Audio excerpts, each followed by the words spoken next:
주님의 은총이 여러분과 함께하기를 기원합니다. 오늘은 시편 90편의 말씀을 통해 은혜 나누길 원합니다. 설, 추석과 같은 명절처럼 기독교 교회력에는 중요한 명절, 절기가 있습니다. 그것은 바로 성탄절기와 부활절기입니다. 역사적으로 교회는 정통적으로 성탄절을 준비하는 사주의 대림절기와 그리고 부활절을 준비하는 사순절 6주간의 기간을 정했습니다. 사순절에 대한 좋은 글을 먼저 소개해 드립니다. 이 책은 영원한 계절, Eternal Life라는 책인데 헨리 나우엔의 글을 마이클 포드가 엮었습니다. 그 내용은 이렇습니다. 봄이라는 의미를 가진 사순절은 금식과 회개를 통해 부활절을 준비하는 기간으로 전통적으로 6주간 계속된다. 나무에서 잎이 돋아나고 낮이 더욱 길어지기 시작하면서 이 영적 계절은 우리로 하여금 하나님의 말씀을 향해 마음을 더 넓게 열라고 요구하며 삶의 모든 영역에서 변화를 열망하라고 요구한다. 사순절에 주의 말씀에 그리고 하나님께서 우리의 삶에 일으키시는 변화에 아멘으로 응답하시기를 바랍니다. 사순절은 이처럼 항상 수요일에 시작됩니다. 애쉬 웬스데이, 제2수요일이라고 합니다. 교회에서는 나무가 다 타고 남은 검은 재를 이마에 바르거나 또한 십자가를 그려주면서 성직자가 이렇게 선언합니다. 당신은 흙이니 흙으로 돌아갈지니라. 하나님이 아담에게 하신 말씀입니다.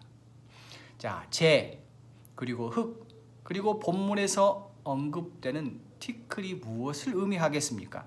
사순절의 기간 동안 하나님께서 우리에게 무엇을 원하겠습니까? 사순절의 키워드는 회개와 참회인데 우리에게 필요한 회개와 참회는 무엇이겠습니까? 본문의 기도, 하나님의 사람 모세의 기도 속에서 그 답을 찾아보겠습니다.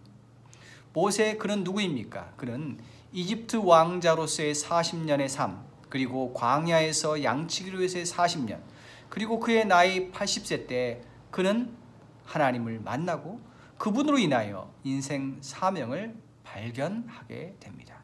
한마디로 지천명, 노예 생활을 하고 있는 200만 명의 히브리 민족을 애굽으로부터 탈출시키는 사명입니다. 그는 40년 동안 하늘의 사명에 열심을 다하고 120세의 건강한 모습으로 하나님의 품에 안기게 됩니다. 자, 그의 첫 번째 기도문 1절과 2절의 말씀을 제가 읽겠습니다.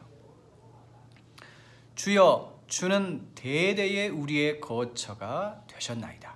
산이 생기기 전 땅과 세계도 주께서 조성하시기 전 곧 영원부터 영원까지 주는 하나님이시니이다.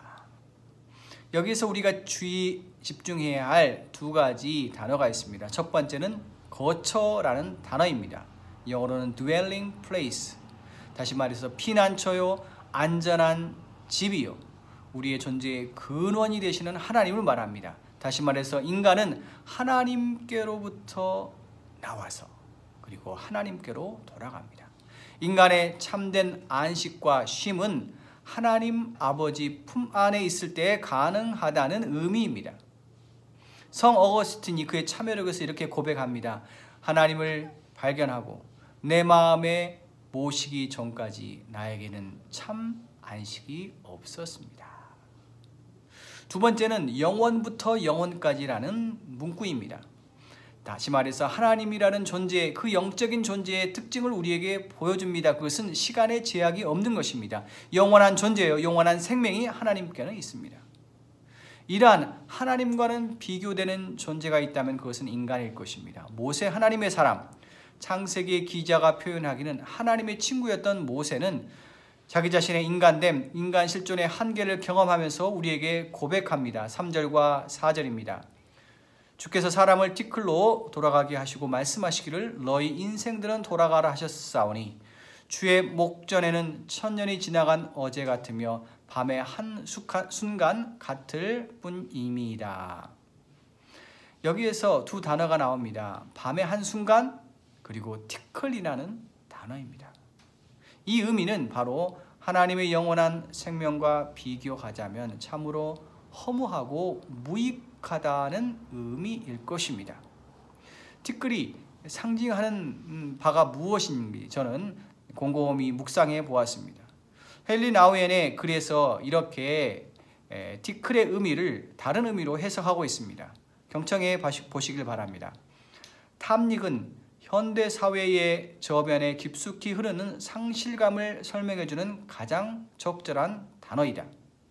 사람들은 이 세상에서 자기 만족의 열쇠라는 탐닉을 추구한다. 이 탐닉이라는 열쇠는 부와 권력의 축적, 지위와 명예의 획득, 산더미 같은 음료와 음식, 색욕과 사랑의 구분이 없는 성적 만족 등이다.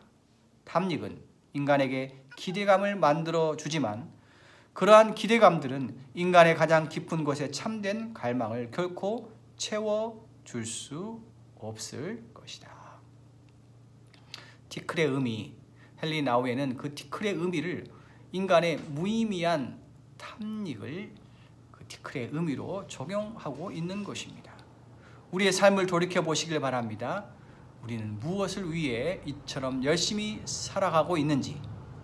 자, 하나님 경험 그리고 반대되는 모세의 인간 경험은 간절한 기도로 승화되고 발전됩니다.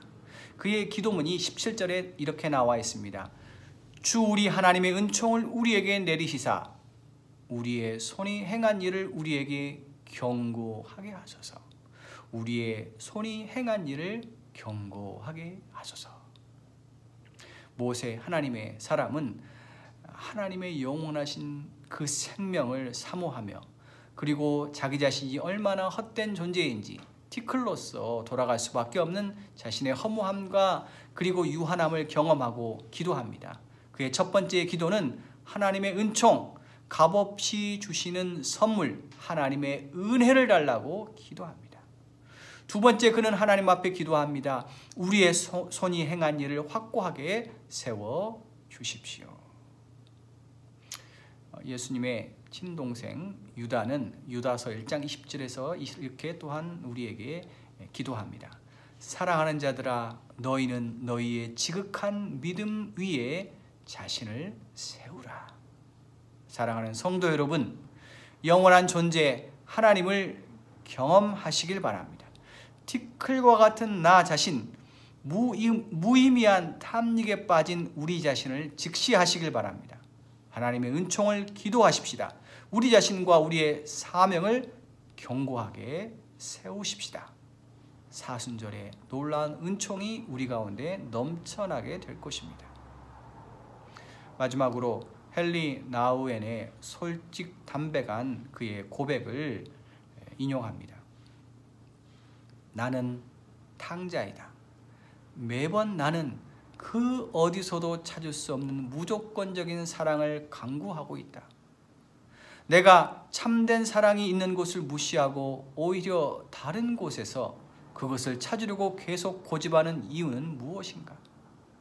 나를 하나님의 자녀요, 하나님 아버지의 사랑받는 자라고 불러주는 가정, 하나님의 성소를 나는 왜 자꾸 떠나려고만 하는가? 나는 하나님께서 내게 주신 놀라운 은사, 나의 건강, 나의 지적이고 감성적인 은사들을 하나님의 영광을 위하여 발전시켜 나가지 않았다. 우리의 삶에 사순절의 회개와 참회가 넘쳐날 수 있기를 간절히 부탁드리고 축복합니다.